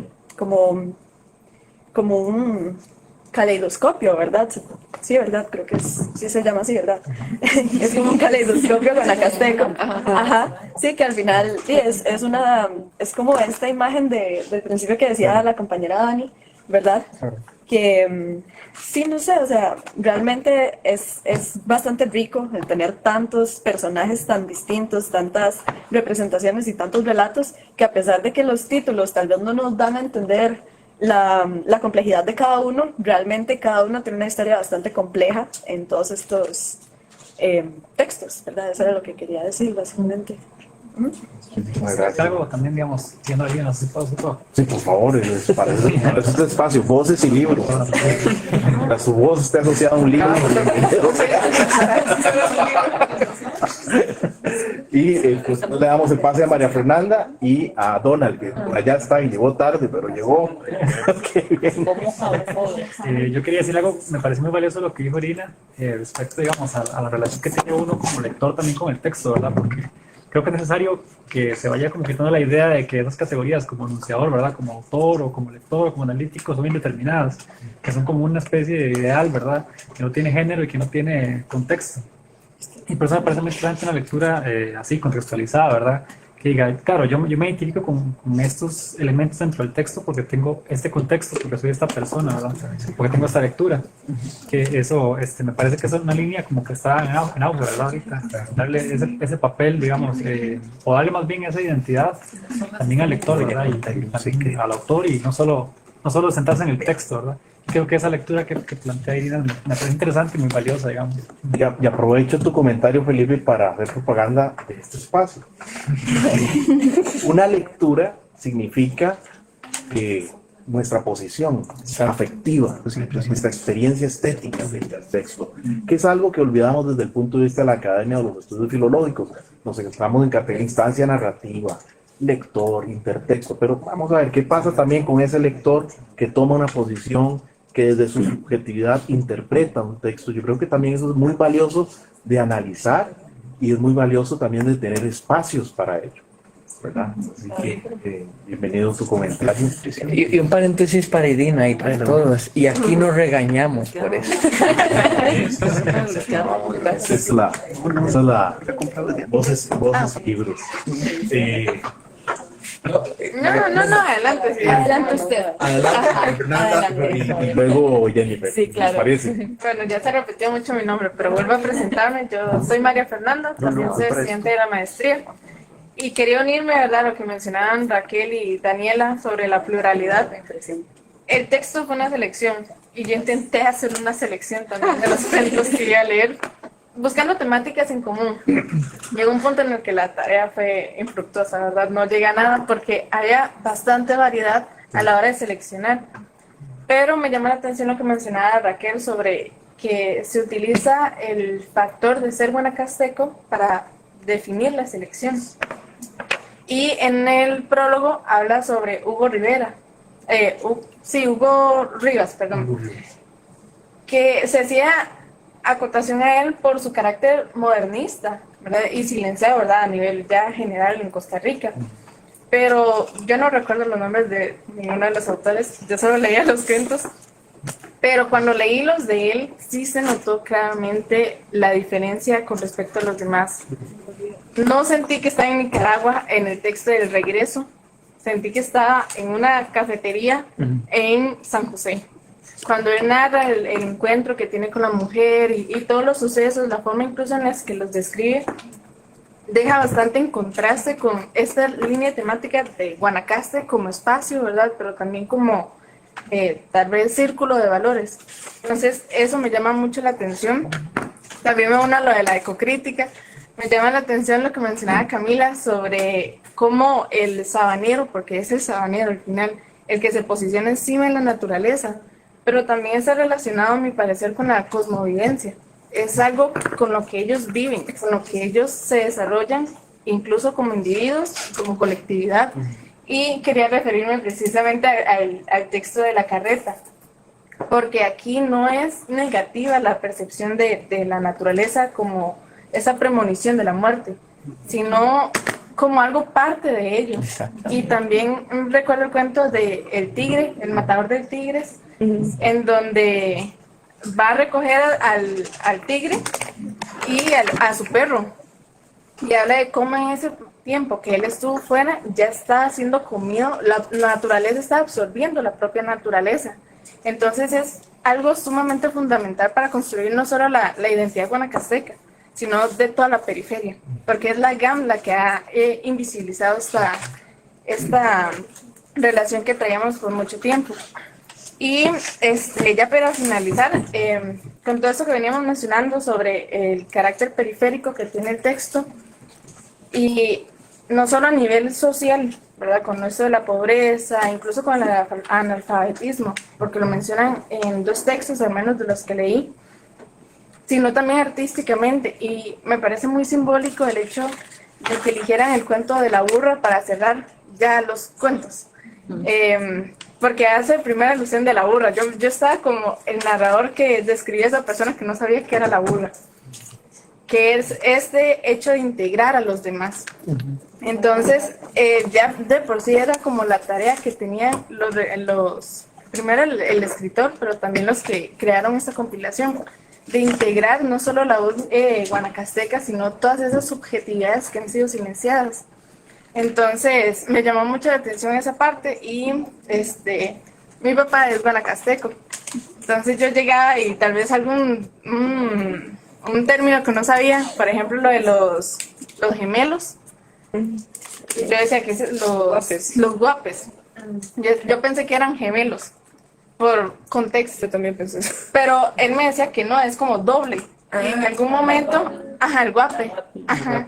Y en algún momento dice que tomaron tragos guapes. Entonces yo dije, mira, esto, a menos que uno tenga conocimiento de eso, pasa totalmente desapercibido toda esa riqueza, porque no solo a nivel coloquial, sino todos los términos que ellos utilizan. Entonces, eso. Muchísimas gracias, María Fernanda. Nosotros le damos el pase a Donald. No, No tarde, pero llegó. llegué tarde, pero sí llegué. Ahí por las abuelas, hay mucha presa. Bueno, buenas tardes, yo me presento nuevamente, yo soy Donald. Y bueno, a propósito de lo que decía la compañera, creo que para lo de lingüística o lo que nos gusta esa área, podríamos hacer un glosario para este texto, ¿verdad? Bueno, quería darle como una primera impresión del texto, que se puede leer el índice. Y como las crónicas y los cuadros de costumbre son los más cortos, los que tenían menos cantidad, pues empecé por ahí. Empecé a leérmelos y cuando los acabé, pues me recordó a un texto que había leído hace mucho, Tradiciones costarricenses, de Gonzalo Trejos. Y yo me preguntaba, si uno lee Tradiciones costarricenses, son como los relatos que más han calado en el imaginario colectivo, en el sujeto colectivo, y se han como catalogado como cuentos que nos identifican, que son parte de nuestra idiosincrasia. Pero estos textos de Guanacaste, ¿no? ¿Por qué? Tenemos una cultura, una identidad cultural, como decía Marcelo hace un rato, identidades regionales, y sin embargo solamente una ha prosperado y se ha usado como identidad nacional.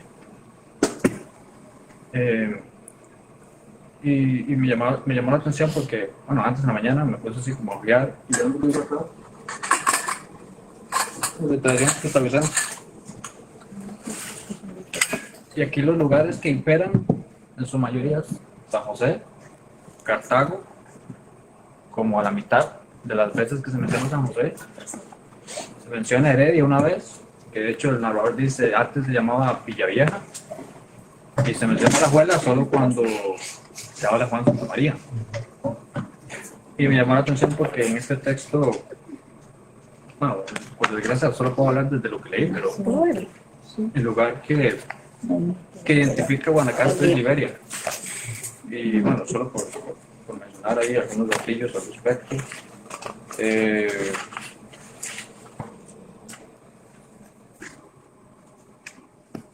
Y sí, yo también me preguntaba algo que mencionaba Marcelo, qué interesante sería como hacer una recolecta de cuentos. Una compilación. Sí, de cuentos de otras zonas. Aquí tenemos Guanacaste, por ejemplo, porque no hacemos lo mismo en Limón, o no, bueno, en la periferia, digamos, en general. Y sí, eso para ese lado, no sé si tienes todo lo que acabo de decir. Sí. Siempre se lo encontramos. Ok. Cuando llegué Camila mencionó el tema de que los animales tienen voz, o sea, se personifican. Y eso me llamó la atención porque me recordaba a los textos indígenas, que eso pasa en los textos indígenas, los animales tienen voz, tienen participación. Ayer estaba leyendo uno de la creación del mundo, y los animales son los que construyeron la casa cósmica. Y creo que Marcelo mencionaba antes un tema, que es que, o fue el profe Gustavo, que estos textos no circulan, solamente circulan Tradiciones costarricenses, pero no circulan. Don Gustavo Camacho. Le dijeron Bueno, está bien. Solamente circula Tradiciones costarricenses, pero tenemos grandes compilaciones de Adolfo Constenda para eventos indígenas que se utilizan la misma temática, digamos, de mencionar los animales, y de esos no se sabe, no se circula, no se suele hablar mucho. Y sí. Muchísimas gracias. Me había brincado a Jennifer. Pena, Jennifer, disculpas. Adelante. Tranquilidad. La verdad sí me voy a salir tal vez como un poco del tema y creo que en cierta parte va a surgir como una cuestionante, una pregunta en sí, el por qué tal vez no se toma en cuenta, pero bueno, me hace pensar, ¿verdad? Básicamente todo esto busca la identidad del guanacasteco, la identidad de Guanacaste, ¿verdad? Visibilizar esta voz guanacasteca, la población en sí, ok. Ya hablamos, como antes, ¿verdad? Se mencionó sobre los cuentos y otros escritos, como las crónicas y otros, pero me hace pensar que se dejó de lado tal vez algo muy importante, que son las canciones. Y no como... Es otro libro. Ajá, exacto, digamos. Pero las canciones en sí, y no es como tal vez las que son más reconocidas, o sea, un ejemplo, Mal País, pues, que es como algo actual, sino de esas personas como, digamos, como de las señoras del pueblo. Y aquí justamente voy a apoyarme de Emilia Prieto, que una sabe que es de acá, pero estoy muy interesada en ella, justamente, ¿verdad? Como para analizarla y ver esta representación de ella con su modelo costarricense de identidad y también como ella recopiló las carretas, ¿verdad? Lo mostró como parte de la cultura costarricense. Entonces me hace pensar que esto queda como, no sé, como una conclusión abierta, Claro. como un vacío por subsanar, porque me imagino que hay muchas cancioncillas que se van recopilando a través de la historia, es parte de esta.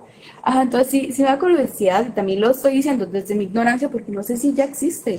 Ajá, pero sí. Creo que también tocas un tema clave. Yo creo que este texto también nos deja incógnitas, nos deja otros vacíos. Hemos dicho que es muy importante también poner en discusión o en la mesa, que es replantear el tema de la literatura, ¿verdad? ¿Qué entendemos aquí por literatura? Porque la canción regional, la canción, eso que llamamos canción folclórica o canción popular regional, es un tipo de literatura.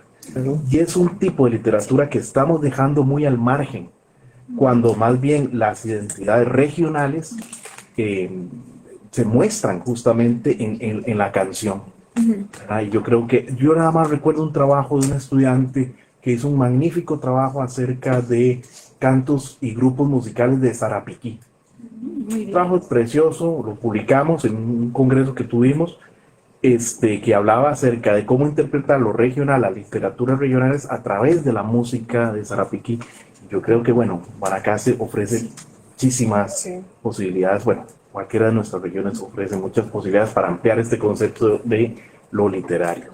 Y ahí, perdón, profe, me atrevo, pues, me atrevo a incluir, que justamente no recuerdo cuál fue, que mencionaba que solamente tenemos 3 mujeres. Son 4, creo. 4, perdón. Que tenemos 4 mujeres. Es 4, sí. Ok, tal vez con una compilación así se puede incrementar, y no quiero generalizar y no quiero caer en ello jamás, pero puede haber más voz femenina. Por supuesto. Creo que tal vez ahí rápidamente, porque tiene que ver con las canciones, la oralidad en general, ¿verdad? Siempre tiende como a quedar marginada, incluso cuando hablamos de literatura. Son 3. Y creo que las mujeres particularmente, que son las madres, las maestras, sobre, digamos, en la sociedad tal vez, son las que más crean, digamos, la literatura oral, y tendemos a pensar, así muy rápidamente, yo trabajo con audiolibros, y yo cada vez que digo algo de un audiolibro, la gente me dice, eso es trampa. Y yo, ¿qué hace que un audiolibro sea trampa? Que no está escrito, digamos. Y incluso cosas, son libros publicados por editoriales, la gente ya las ve como algo inferior a algo que está escrito como tal, ¿verdad? Entonces, creo que el tema de la oralidad es bastante, es un vacío en general. Exacto. Lo de las mujeres es que incluso si ustedes leen el detalle de estos grupos literarios, eran puros hombres. Entonces, o sea, desde ahí yo decía, cuando yo leí eso, antes como yo me fui primero al prólogo y luego ya revisé el índice, yo dije, claro, si los que estaban en los grupos donde se fomentaba la literatura eran hombres, más bien que haya mujeres y que las hayan recopilado es el logro. Pero definitivamente hay que volver a revisarlo. Falta aclarar el concepto de lo literario, de la oraliteratura. Vamos para seguir con el orden. Marcelo y luego el profesor José Francisco. ¿Ayú? Okay, me había Sí, pero creo que se ha ido. Sí, ya sería ir muy atrás. No hay problema. Marcelo, adelante, por favor. Bueno, no, nada más era como una reflexión muy puntual que había tenido también y bueno, es como un poco relacionado con lo que dijiste vos, María Fernanda, ¿no? A mí siempre me gusta ver la cultura como una expresión, digamos, como la cultura es algo que puede ser tan difuso, a veces tan abstracto, digamos, a la hora de intentar como comprenderlo ampliamente. A mí me parece que siempre es como una herramienta interesante como situar las expresiones culturales en un tiempo y espacio, ¿verdad? El tiempo que nos toca vivir, en el espacio que nos toca vivir o experimentar. Y eso pues da el traste con lo que serían las cosmovisiones, que es una visión de mundo particular. Y entonces también como conjuntando un montón de cosas que podrían o no estar relacionadas, pensaba en la figura del sabanero, propiamente. Y me parece súper interesante como esa categoría o esa figura, ese sujeto, ¿verdad? Que yo me preguntaría si en este momento, a estas alturas del siglo XXI, sigue siendo plenamente vigente. Posiblemente deben haber sabaneros y deben haber, ¿verdad? Resistencias, digamos, de esa figura o de ese personaje cultural. Que yo creo que podríamos investigarlo un poco más profundo, pero yo creo que tiene elementos que lo asimilan mucho con el gaucho, ¿verdad? En Uruguay, Paraguay, el sur de Brasil y jugando el sur y en Argentina, el gaucho fue un personaje, digamos, yo diría que culturalmente utilizado también en la construcción de la identidad nacional, en ocasiones sí, en ocasiones no, porque cuando se trató de expandir el Estado-nación latinoamericano, el gaucho fue fundamental, digamos, como un pionero criollo.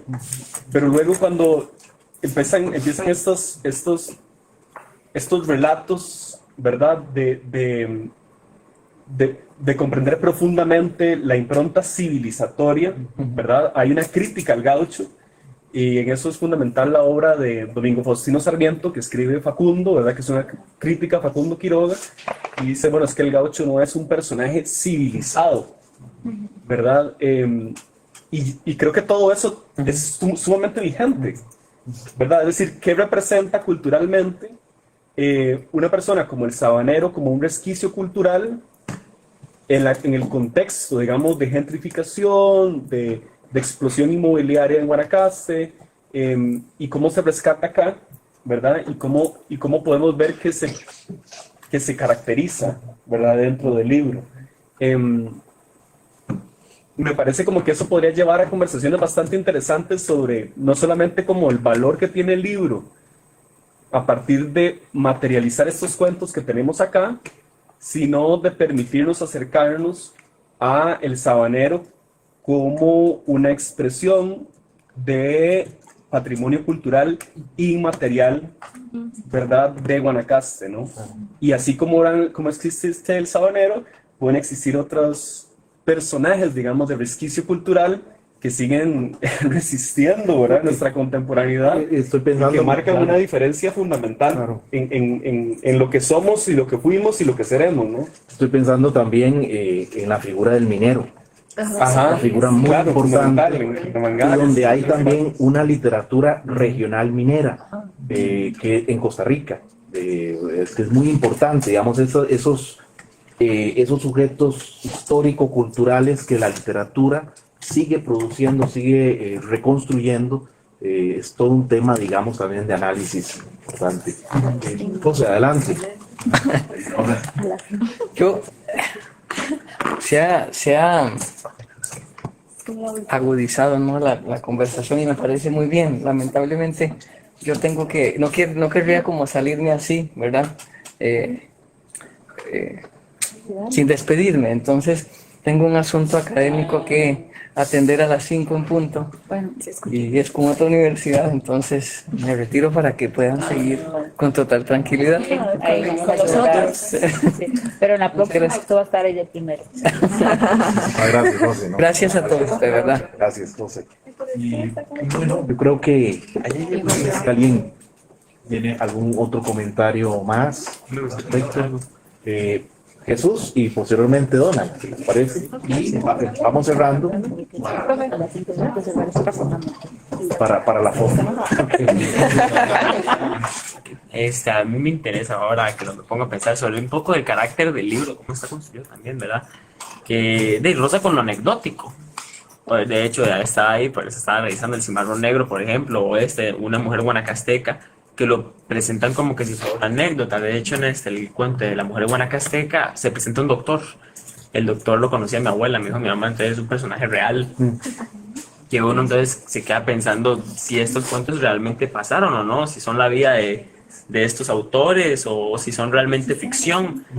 Entonces, eso era lo que quería comentar así brevemente. Hay un síntoma de testimonio, no solamente de verosimilitud, sino también de testimonio histórico importante en el texto. No solamente se trata de cuentos, sino también de otros escritos donde lo autobiográfico, lo anecdótico también juega un papel importantísimo.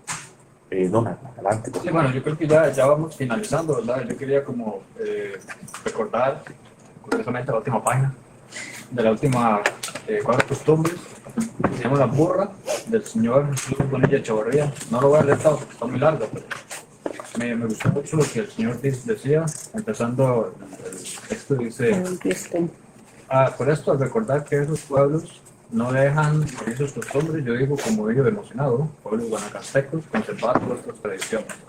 Más abajo dice: solamente en Costa Rica, tenía que ser en Costa Rica, los pontífices del arte en casi todos los ramos critican a los que escribimos sobre motivos y pueblos. Nos catalogan como gente faltos de preparación. Y a los que cantamos al pueblo, alguna vez en el pentagrama nos dicen populacheta. Ahí pueden seguir leyendo. Y ese fue el autor de Luna Liberiana. Muchísimas gracias, Donald. Bueno, vamos finalizando. Yo nada más, aparte quería pues anunciarles de una vez que el 17 de noviembre tendremos nuestra última actividad del año con un texto más pequeñito, muy interesante. Trata de ciencia ficción, de nueva ciencia ficción costarricense. El autor es William es el autor, William Flores. William Flores, se llama Megazoo. Megasur. Nosotros le decimos Megasur. Megasur, bueno, este es un texto que el 17 de noviembre, es cortito, lo vamos a someter a crítica, a someter a este rico análisis que hemos estado trabajando. Quisiera nada más también hacer un recuento de la diversidad de temas que hemos tocado. Hemos tocado el tema, por ejemplo, del procedimiento editorial. Hemos tocado el tema, digamos, de la labor compilatoria del señor Miguel Fajardo Correa, a quien reitero mis saludos, a por supuesto, el escritor Santiago Porras Jiménez, compiladores de este texto. Hemos también hecho recuento del nivel intercultural que tiene este texto, de la multiplicidad de interpretaciones en relación con el entorno rural, dejar de pensar el entorno rural como algo estático, sino en una continua tensión, en un continuo movimiento. El tema de la ecocrítica volvió a ser también un tema muy interesante, muy relevante en ese texto, el tema de la oralidad, el tema de lo sentimental, el tema de la muerte que también se tocó, el tema de los afectos a través de la experiencia literaria, el tema también de la modernidad barroca que también se puede leer y se puede interpretar en este texto, el valor de memoria colectiva, memoria testimonial que tiene este texto. Y bueno, también ya para finalizar, observemos la importancia que tiene la figura del compilador como una figura de agente cultural importante. Y aquí quiero aprovechar que la mayoría somos de literatura, estudiamos literatura, la importancia que tiene para nuestra carrera pensar en proyectos de compilación.